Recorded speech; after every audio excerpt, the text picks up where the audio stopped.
गुरुर्ब्रह्मा गुरुर्विष्णु गुरुदेवो महेश्वरा गुरु साक्षात् परम ब्रह्म तस्मै श्री गुरुवे नमः। ओम गजाननं भूतगणाधिसेवितं कपितजम्बूफलचारुभक्षणम् उमासुतं शोकविनाशकारकं नमामि विघ्नेश्वरपादपङ्कजं।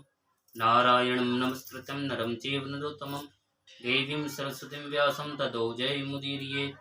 आइए हनुमान विराजिए कथा कौमुदी अनुसार प्रेम सहित गादीधरो पधारिए। पवन कुमार और पवन पुत्र हनुमान की जय। सियावर रामचंद्र भगवान की जय। उमापति महादेव की जय। शिव महापुराण की जय। तो आपने कल सुना विदेश्वर संहिता के पहले अध्याय और दूसरे अध्याय। तो तीसरा अध्याय प्रारंभ होता है। व्यास जी बोले, सूत जी का यह वचन सुनकर वे सब महर्षि बोले, अब आप हमें वेदांत के साथ सर्वस्वरूप अद्भुत शिव पुराण को सुनाइए। मुनियों का यह वचन सुनकर अतिशय प्रसन्न हो वे सूत जी शंकर जी का स्मरण करते हुए उन श्रेष्ठ मुनियों से कहने लगे। सूत जी बोले, आप सब महर्षिगण रोग शोक से रहित कल्याण में भगवान शिव का स्मरण करके वेद के सार तत्व से प्रकट पुराण प्रवर शिव पुराणों को सुनिए, जिसमें भक्ति ज्ञान वैराग्य इन तीनों का प्रीति पूर्वक गान किया गया है और वेदांत वेद सदवस्तु का विशेष रूप से वर्णन किया गया। हे ऋषिगण, अब आप लोग वेद के सारभूत पुराण को सुने। बहुत काल में पुनः पुनः पूर्व कल्प व्यतीत होने पर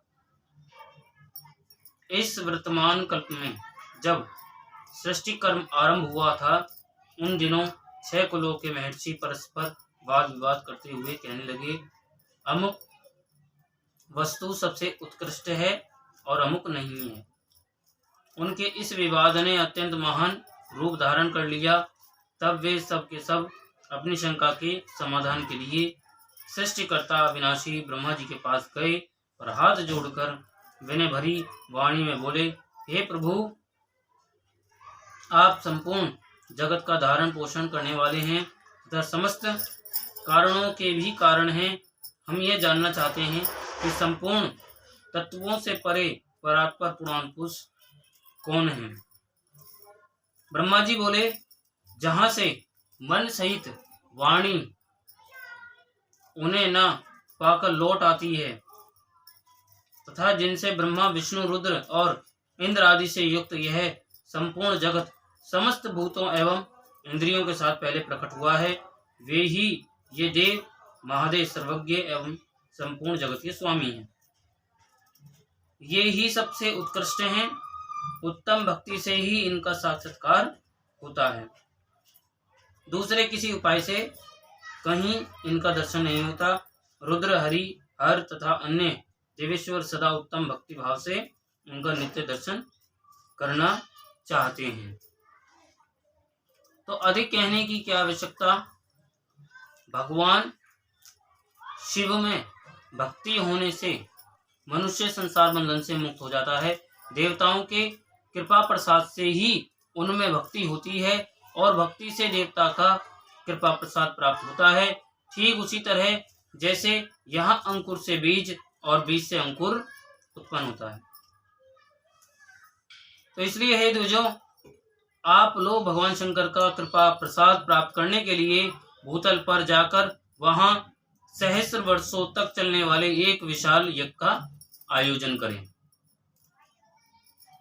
इन यज्ञपति भगवान शिव की ही कृपा से वेदोत्तम विद्या के सारभूत साध्य साधन का ज्ञान होता है। मुनिगण बोले, हे भगवान, परम साध्य क्या है और उसका परम साधन क्या है,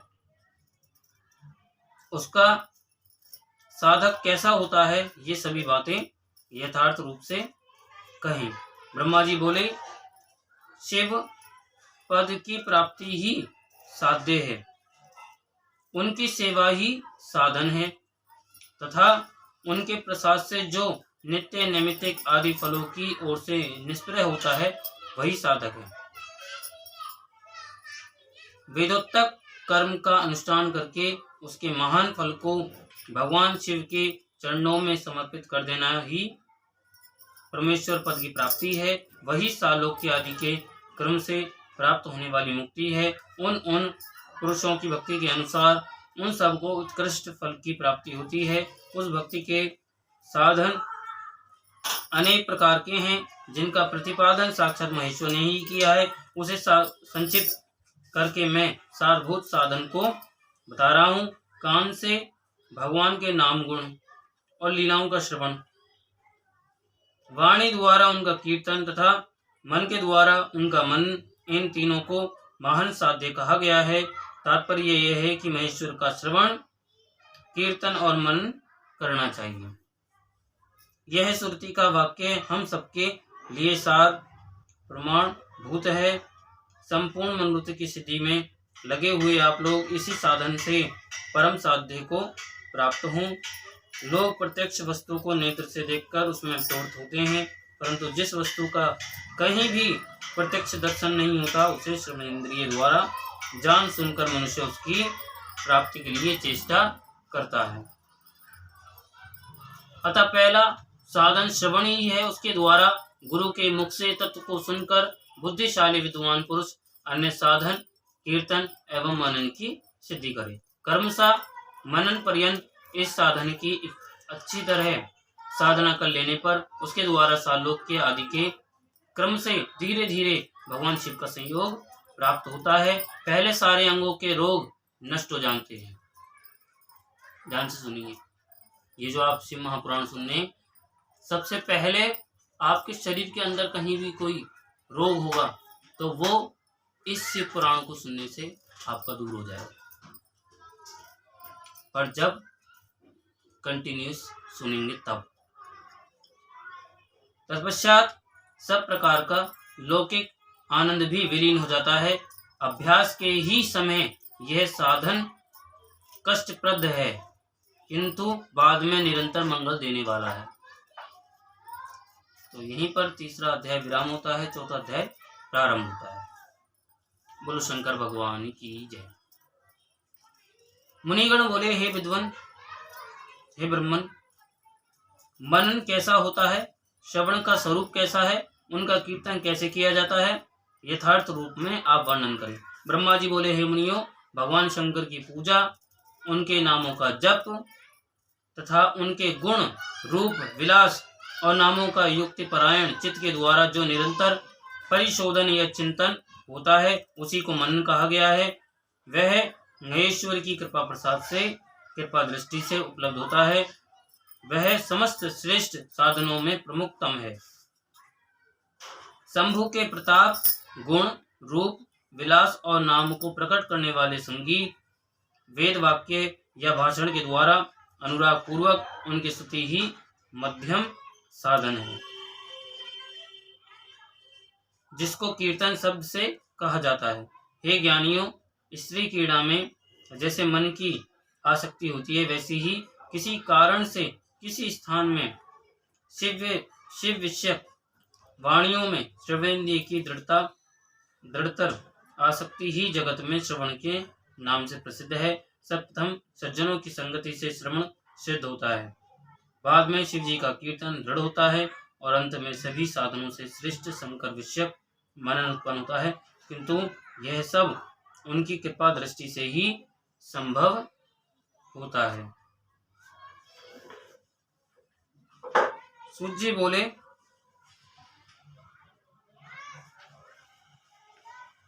मुनीश्वरों, इस साधन का महात्म बताने के प्रसंग में मैं आप लोगों के लिए एक प्राचीन वृत्तांत का वर्णन करूंगा, उसे ध्यान देकर आप लोग सुने। पूर्व काल में पराशर मुनि के पुत्र मेरे गुरु व्यासदेव जी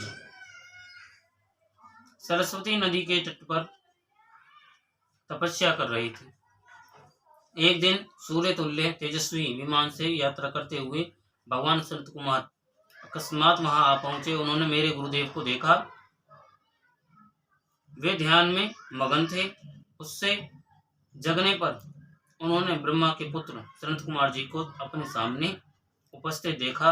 वे बड़े वेग से उठे और उनके चरणों में प्रणाम करके मुनि ने उन्हें अर्घ प्रदान करके देवताओं के बैठने योग्य आसन भी अर्पित किए। तब प्रसन्न हुए भगवान संत कुमार विनीत भाव से खड़े हुए व्यास जी से गंभीर वाणी में कहने लगे। संत कुमार बोले, हे मुने, आप सत्य सनातन भगवान शंकर का हृदय से ध्यान कीजिए, तब वे शिव प्रत्यक्ष होकर आपकी सहायता करेंगे। आप यहाँ तब किस लिए कर रहे हैं? इस प्रकार संत कुमार के कहने पर मुनि व्यास ने अपना आशय कहा। मैंने आपकी कृपा से वेद सम्मत धर्म, अर्थ, काम और मोक्ष की कथा को मानव समाज में अनेक प्रकार से प्रदर्शित किया है। इस प्रकार सर्वथा गुरु स्वरूप होने पर भी मुझ में मुक्ति के साधन ज्ञान का उदय नहीं हुआ है। यह आश्चर्य ही है। मुक्ति का साधन न जानने के कारण उसके लिए मैं तपस्या कर रहा हूँ। हे विप्रेंद्रो, इस प्रकार जब व्यास मुनि ने भगवान सनत कुमार से प्रार्थना की, तब वे समर्थ सनत कुमार जी मुक्ति का निश्चित कारण बताने लगे। भगवान शंकर का श्रवण, कीर्तन, मनन, ये तीनों महत्तर साधन कहे गए हैं। ये तीनों ही वेद सम्मत हैं। पूर्व काल में मैं दूसरे साधनों के संभ्रम में पढ़कर घूमता घामता मंदराचल पर जा पहुंचा और वहां तपस्या करने लगा। तदंतर महेश्वर शिव की आज्ञा से भगवान नंदिकेश्वर वहां आए। उनकी मुझ पर बड़ी दया थी। वे सबके साक्षी तथा शिव गणों के स्वामी भगवान नंदिकेश्वर मुझे स्नेह पूर्वक मुक्ति का उत्तम साधन बताते हुए बोले, भगवान शंकर का श्रवण, कीर्तन और मनन, ये तीनों साधन वेद सम्मत हैं और मुक्ति के साक्षात कारण हैं। ये बात स्वयं भगवान शिव ने मुझसे कही है। अतः हे ब्राह्मण, आप श्रवणादि तीनों साधनों का बार बार अनुष्ठान करें। व्यास जी से बार बार ऐसा कहकर अनुगामियों सहित ब्रह्मपुत्र सनत कुमार अपने विमान से परम सुंदर ब्रह्मधाम को चले गए। इस प्रकार पूर्व काल के इस उत्तम वृतांत का मैंने संक्षेप से वर्णन किया। ऋषिगण बोले कि हे सूत जी, आपने श्रवण आदि तीनों साधनों को मुक्ति का उपाय बताया है।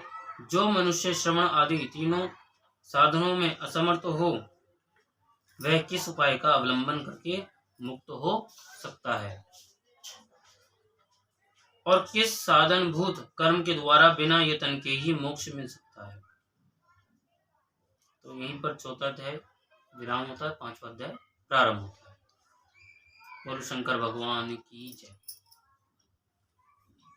सूजी बोले कि हे शौनक, जो श्रवण, कीर्तन और मनन इन तीनों साधनों के अनुष्ठान में समर्थ ना हो, वह भगवान शंकर के लिंग एवं मूर्ति की स्थापना कर नित्य उसकी पूजा करके संसार सागर से पार हो सकता है। छल न करते हुए अपनी शक्ति के अनुसार धनराशि ले जाए और उसे शिवलिंग अथवा शिव मूर्ति की सेवा के लिए अर्पित कर दे और साथ ही निरंतर उस लिंग एवं मूर्ति की पूजा भी करे। उसके लिए भक्ति भाव से मंडप, गोपुर, तीर्थ, मठ एवं क्षेत्र की स्थापना करे तथा उत्सव करे और वस्त्र, गंध, पुष्प, धूप, दीप तथा मालपुआ आदि व्यंजनों से युक्त भांति भांति के भक्ष्य भोज्य अन्न नैवेद्य के रूप में समर्पित करे। छत्र, ध्वजा, व्यजन, चामर तथा अन्य अंगों सहित राजोपचार की भांति सब वस्तुएं भगवान शिव के लिंग एवं मूर्ति पर चढ़ाए। प्रदक्षिणा, नमस्कार तथा यथाशक्ति जप करे। आवाहन से लेकर विसर्जन तक सारा कार्य प्रतिदिन भक्ति भाव से संपन्न करे। इस प्रकार शिवलिंग अथवा शिव मूर्ति में भगवान शंकर की पूजा करने वाला पुरुष श्रवण आदि साधनों का अनुष्ठान न करे तो भी भगवान शिव की प्रसन्नता से सिद्धि प्राप्त कर लेता है। तो पहले के बहुत से महात्मा पुरुष लिंग तथा शिव मूर्ति की पूजा करने मात्र से भवबंधन से मुक्त हो चुके हैं। ऋषिगण बोले, मूर्ति में ही सर्वत्र देवताओं की पूजा होती है, परंतु भगवान शिव की पूजा सब जगह मूर्ति में और लिंग में भी क्यों की जाती है? सूत जी बोले, हे मुनीश्वरों, आप लोगों का यह प्रश्न तो बड़ा ही पवित्र और अत्यंत अद्भुत है।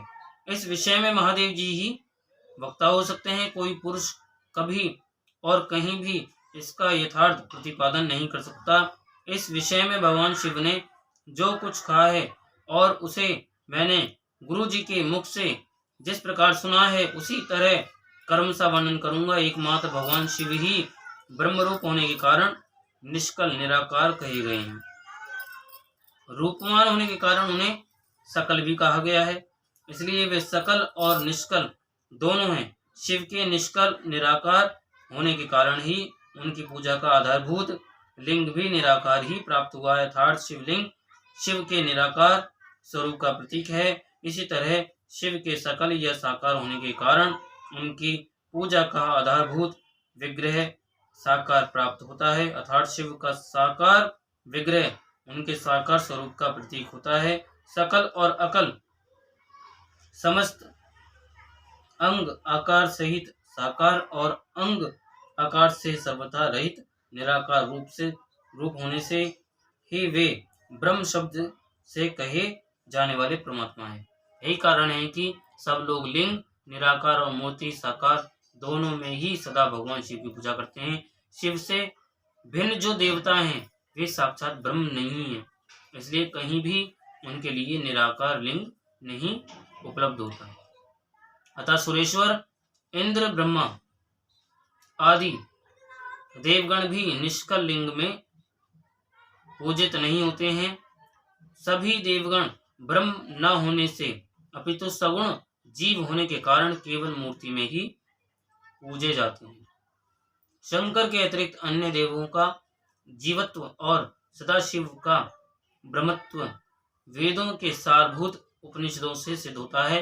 वहाँ प्रणव ओंकार के तत्व रूप से भगवान शिव का ही प्रतिपादन किया गया है। इसी प्रकार पूर्व में मंदराचल पर्वत पर ज्ञानवान ब्रह्मपुत्र संत कुमार मुनि ने नंदिकेश्वर से प्रश्न किया था।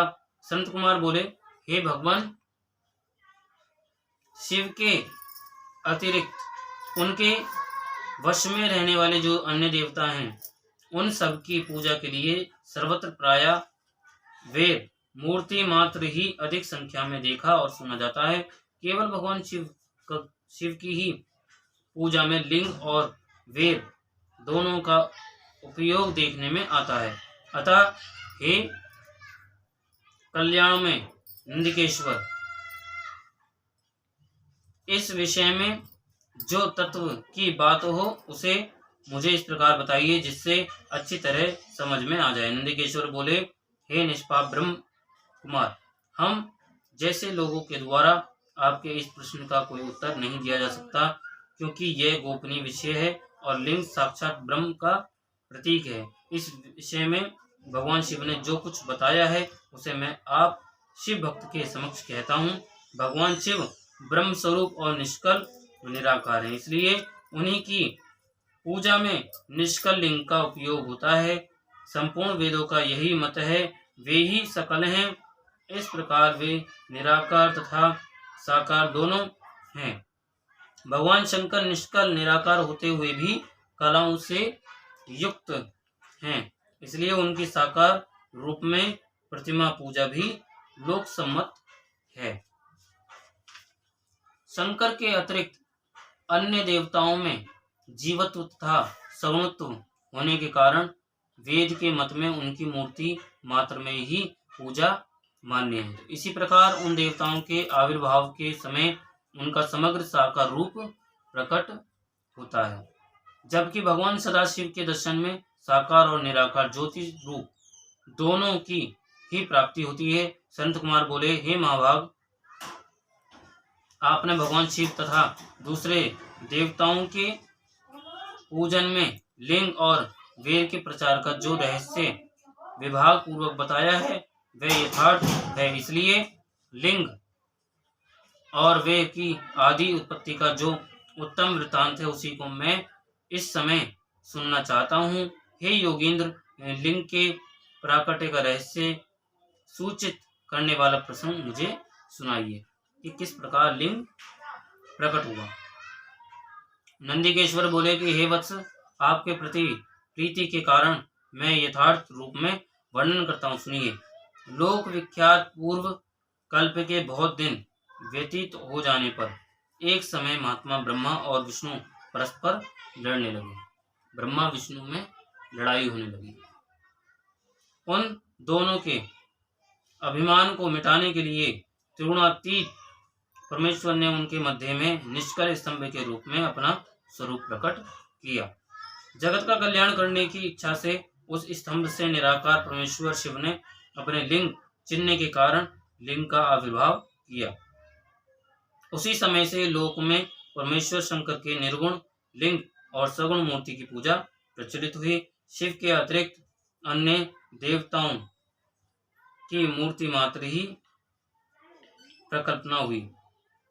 वे देव प्रतिमाएं पूजित हो नियत शुभ कल्याण को देने वाली हुई और शिव का लिंग तथा उनकी प्रतिमा दोनों ही भोग और मोक्ष देने वाली हुई। यहीं पर 5वां अध्याय विराम होता है।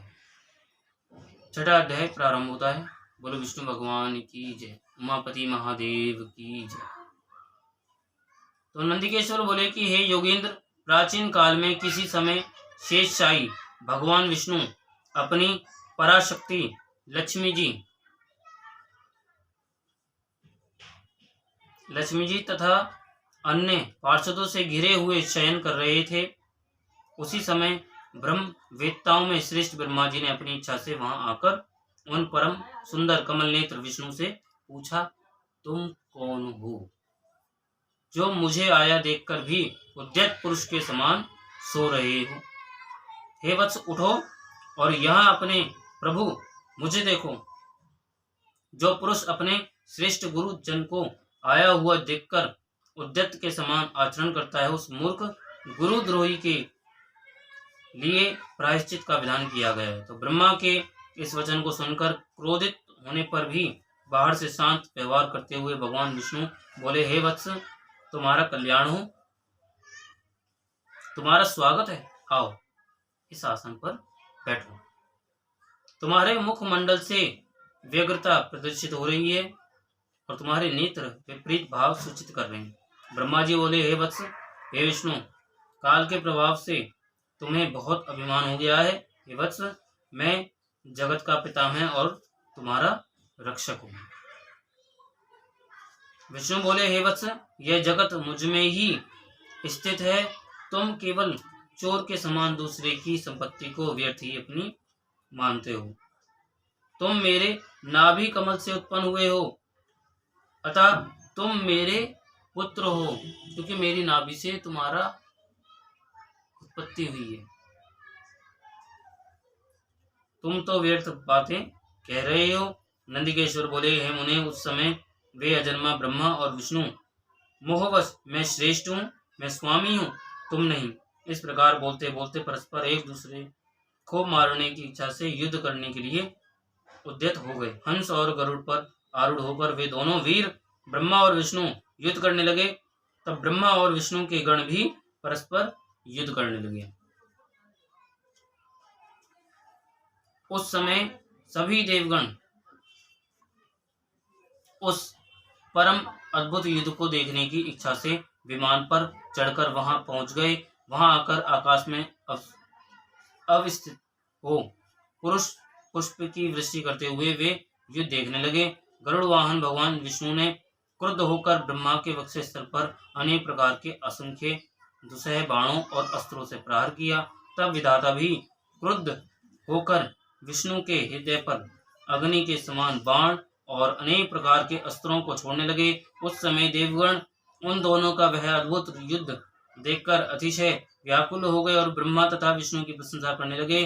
पश्चात युद्ध में तत्पर महाज्ञानी विष्णु ने अतिशय क्रोध के साथ शांत हो दीर्घ निश्वास लेते हुए ब्रह्मा को लक्ष्य कर भयंकर माहेश्वर अस्त्र का संधान किया और ब्रह्मा ने भी अतिशय क्रोध में आकर विष्णु के हृदय को लक्ष्य कर ब्रह्मांड को कंपित करते हुए भयंकर पाशुपत अस्त्र का प्रयोग किया। ब्रह्मा और विष्णु के सूर्य के समान हजारों मुख वाले अत्यंत उग्र तथा प्रचंड आंधी के समान भयंकर दोनों अस्त्र आकाश में प्रकट हो गए। इस प्रकार ब्रह्मा और विष्णु का आपस में भयंकर युद्ध होने लगा। हे तात, उस युद्ध को देखकर सभी देवगण राज विप्लव के समय ब्राह्मणों के समान अतिशय दुखी और व्याकुल होकर प्रश्न कहने लगे, जिसके द्वारा सृष्टि स्थिति प्रलय तिरोभाव अनुग्रह होता है और जिसकी कृपा के बिना इस भूमंडल पर अपनी इच्छा से एक तृण का भी विनाश करने में कोई भी समर्थ नहीं है, उन त्रिशूलधारी ब्रह्म स्वरूप महेश्वर को नमस्कार है। भयभीत देवतागण इस प्रकार सोचते हुए चंद्रशेखर महेश्वर जहाँ विराजमान थे उस शिव स्थान कैलाश शिखर पर गए। शिव के उस प्रणवकार स्थान को देखकर वे देवता प्रसन्न हुए और प्रणाम करके भवन में प्रविष्ट हुए। उन्होंने वहां सभा के मध्य में स्थित मंडप में देवी पार्वती के साथ रतन में आसन पर विराजमान देवश्रेष्ठ शंकर का दर्शन किया। वे वाम चरण के ऊपर दक्षिण चरण और उसके ऊपर वाम कर कमल रखे हुए थे। समस्त शुभ लक्षणों से संपन्न थे और चारों ओर शिवगण उनकी सेवा में तत्पर थे। शिव के प्रति उत्तम भक्ति भाव वाली कुशल रमणियां उन पर चमन डुला रही थी। वेद निरंतर उनकी स्तुति कर रहे थे और वे अनुग्रह की दृष्टि से सबको देख रहे थे। हे वत्स, उन महेश्वर शिव को देखकर आनंद आंसू से परिपूर्ण नेत्रों वाले देवताओं ने दूर से ही उन्हें दंडवत प्रणाम किया। भगवान शंकर ने उन देवों को देखकर अपने गणों से उन्हें समीप बुलवाया और देव श्रोमणी महादेव उन देवताओं को आनंदित करते हुए अर्थ गंभीर मंगलमय तथा सुमधुर वचन कहने लगे। यहीं पर छठा अध्याय विराम होता है। बोलो शंकर भगवान की जय। सातवां अध्याय प्रारंभ होता है। शिव बोले, हे पुत्रों, आपकी कुशल तो है। मेरे अनुशासन में जगत तथा देवश्रेष्ठ अपने अपने कार्यों में लगे तो हैं। हे देवताओं, ब्रह्मा और विष्णु के बीच होने वाले युद्ध का वृत्तांत तो मुझे पहले से ही ज्ञात था। आप लोगों ने यहाँ आने का परिश्रम करके उसे पुनः बताया है। हे संत कुमार, उमापति शंकर ने इस प्रकार मुस्कुराते हुए मधुर वाणी में उन देवगणों को संतुष्ट किया। इसके बाद महेश्वर ने ब्रह्मा और विष्णु की युद्ध स्थली में जाने के लिए अपने सैकड़ों गणों को वहीं सभा में आज्ञा दी। तब महादेव जी के प्रयाण के लिए अनेक प्रकार के बाजे बजने लगे और उनके गण अध्यक्ष भी अनेक प्रकार से सज धज कर वाहनों पर सवार होकर जाने के लिए तैयार हो गए। भगवान उमापति 5 मंडलों से सुशोभित आगे से पीछे तक प्रणव की आकृति वाले सुंदर रथ पर आरूढ़ हो गए। इस प्रकार पुत्रों और गणों सहित प्रस्थान किए हुए शिव जी के पीछे पीछे इंद्र आदि सभी देवगण भी चल पड़े। विचित्र ध्वजाएं, पंखे, चर, पुष्प वृष्टि, संगीत, नृत्य और बागों से सम्मानित पशुपति भगवान शिव भगवती उमा के साथ सेना सहित उन दोनों ब्रह्मा और विष्णु की युद्ध भूमि में आ पहुंचे। उन दोनों का युद्ध देखकर शिवजी ने गणों का कोलाहल तथा वादों की ध्वनि बंद करा दी तथा वे छिपकर आकाश में स्थित हो गए। उधर शूरवीर ब्रह्मा और विष्णु एक दूसरे को मारने की इच्छा से महेश्वरास्त्र और पाशुपतास्त्र का परस्पर संधान कर रहे थे। ब्रह्मा और विष्णु के अस्त्रों की ज्वाला से तीनों लोग जलने लगे।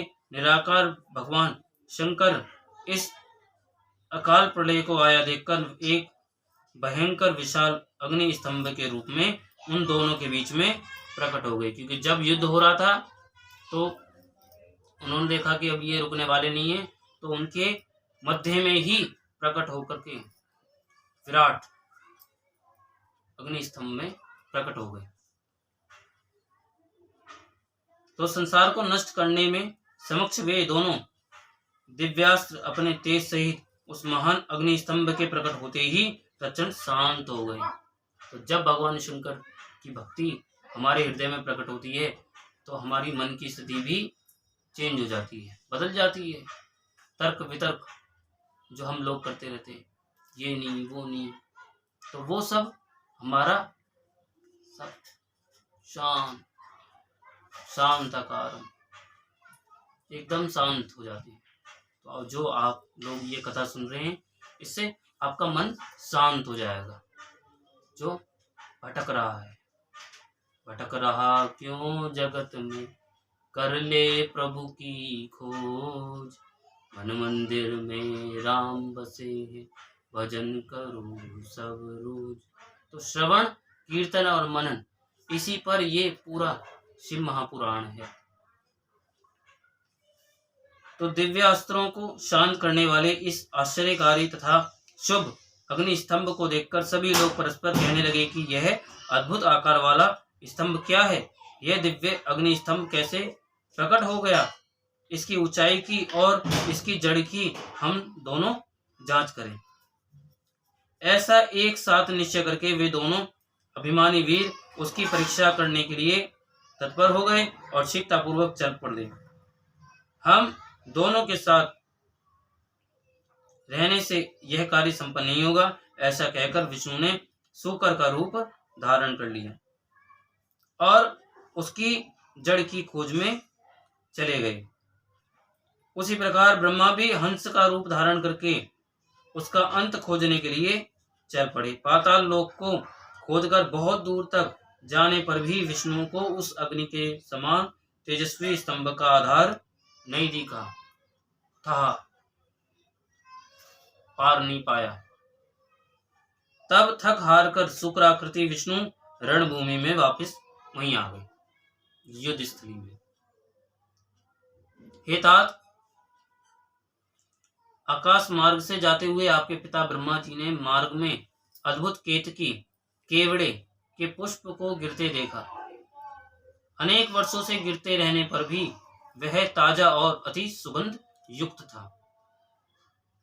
ब्रह्मा और विष्णु के इस विग्रह पूर्ण कृत्य को देखकर भगवान परमेश्वर हंस पड़े, जिससे कंपन के कारण उनका मस्तक हिला और वह श्रेष्ठ केतकी पुष्प उन दोनों के ऊपर कृपा करने के लिए गिरा। ब्रह्मा जी ने उससे पूछा, हे पुष्पराज, तुम्हें किसने धारण कर रखा था और तुम क्यों गिर रहे हो?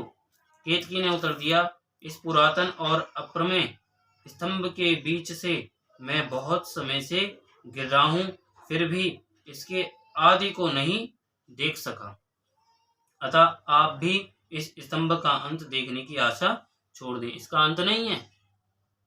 ब्रह्मा जी ने कहा, मैं तो हंस का रूप लेकर इसका अंत देखने के लिए यहाँ आया हूं।